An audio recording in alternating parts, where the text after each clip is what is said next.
Imagina você acordando e percebendo que a sua casa está cheia de água. Ou pior, imagina você perceber que ela está desabando e você ainda está dentro dela. Parece filme de Hollywood, mas não é. Foi assim que moradores e turistas da Vila do Saí acordaram no dia 18 de fevereiro. No dia 1º de março, nossa equipe desceu a serra para registrar a situação de duas áreas atingidas pelas chuvas. A gente está aqui na rodovia Manuel Hipólito, indo para a Vila do Saí. E durante todo o percurso que a gente fez, a gente viu essas cenas.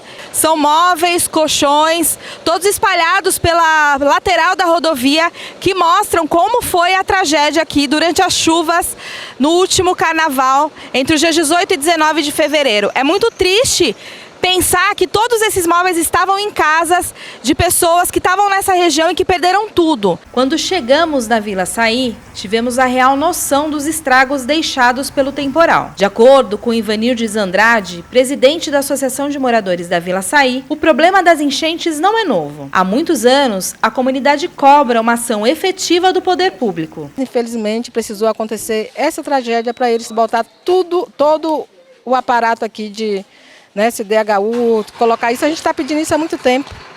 Então, hoje eu sinto muito e choro pelos que morreram, mas eu só estou sempre falando que alguém morreu para poder alguma coisa acontecer, entendeu?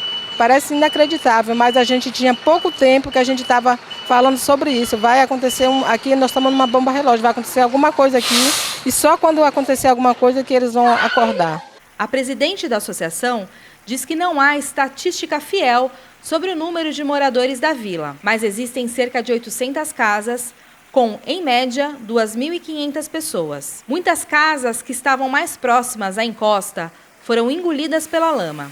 As casas que aparentemente tinham uma estrutura mais resistente, que conseguiram se manter de pé, tiveram paredes e telhados destruídos pela força da terra que desceu da encosta. A cena é de devastação. O nosso câmera, Luiz Mike, esteve na área mais atingida pela tragédia, que matou 65 pessoas, sendo 64 em São Sebastião e uma em Ubatuba. São 21 homens, 17 mulheres e 19 crianças. Atualmente, a prioridade segue no socorro às vítimas e no atendimento aos 1.090 desalojados e aos 1.126 desabrigados. Para amenizar a triste situação das famílias, desde o dia seguinte à tragédia, os moradores que não perderam suas casas se uniram para ajudar quem precisa.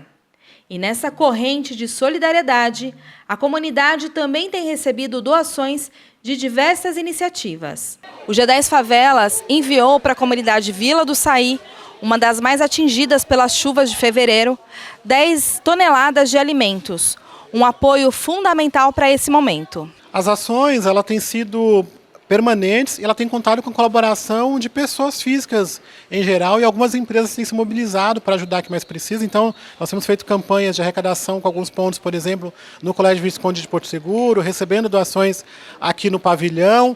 E as pessoas podem doar principalmente através do site g10favelas.com.br ou trazendo doações aqui no G10 Favelas. São pessoas físicas em geral que têm nos ajudado nesse momento. A tragédia climática que atingiu o litoral norte de São Paulo chamou a atenção de pessoas de vários locais, distantes e próximos, que se comoveram com a situação das famílias e se mobilizaram para oferecer apoio. Nós estamos aqui na Vila Saí desde quarta-feira, onde nós viemos aqui para prestar não só a nossa solidariedade, mas também prestar apoio e auxílio para as comunidades diretamente atingidas aqui por essa tragédia anunciada, desse evento extremo climático, que infelizmente a gente sabe que impacta diretamente as comunidades vulneráveis, que moram nessas áreas mais vulneráveis. Então, tentar trazer um diálogo de uma política de habitação digna e real para essas pessoas, e também pensar num plano de adaptação climática que tanto se fala aí, mas a gente só vê isso no papel, não vê ações reais acontecendo, Eu acredito que a comunidade está bem abastecida de cesta, agora a gente tem até que pensar um pouco nessa questão de não estar pedindo, né, cesta, porque agora já entra em outra linha. A gente precisa de proteína, precisa de carne, precisa de verdura, precisa de frutas, né? E agora, nesse momento, o que mais a gente precisa é saber para onde que esse pessoal que está nos abrigos vai. Que essa é a grande preocupação nossa agora, porque tem muita gente alojada ainda em abrigo, o pessoal tudo assim perdido, um pouco sem rumo.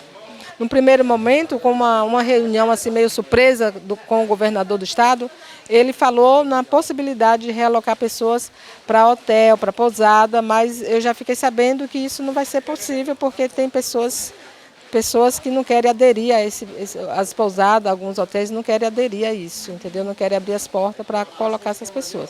A gente chegou aqui na reserva indígena Rio Silveiras, que fica em Bertioga, e nessa aldeia existem cerca de 160 famílias. Mais de 800 pessoas vivem aqui e elas também sofreram com as fortes chuvas que aconteceram em fevereiro aqui no litoral norte de São Paulo. Conversamos com o cacique Timóteo Potiguar, da aldeia Guarani Taquari, que nos contou como tudo aconteceu. Então, naquele dia, foi anunciado que ia cair muita água, chuva, né? Mas de manhã estava tempo normal, de repente o tempo fechou à tarde e ficou chovendo a noite inteira.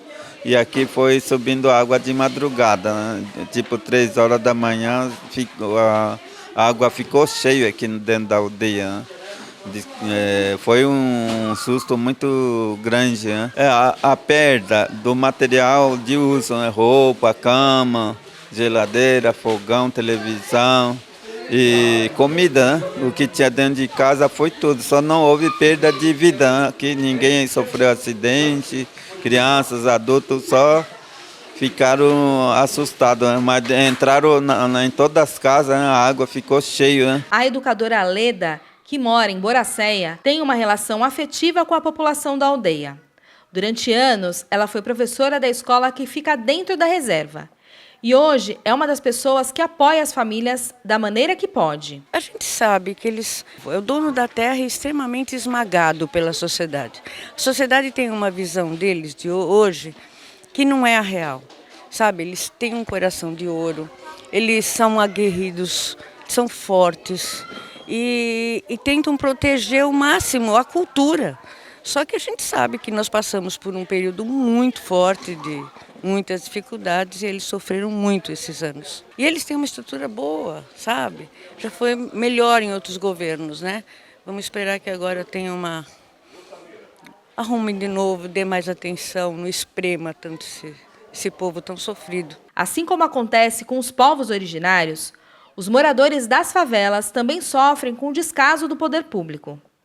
As famílias que moram em áreas de risco, como no caso das casas que ficam próximas à encosta na Vila Saí, não estão lá por escolha, mas sim por falta de opção. É extremamente importante que o poder público, nas 3 esferas, municipal, estadual e federal, olhem com atenção para essas populações.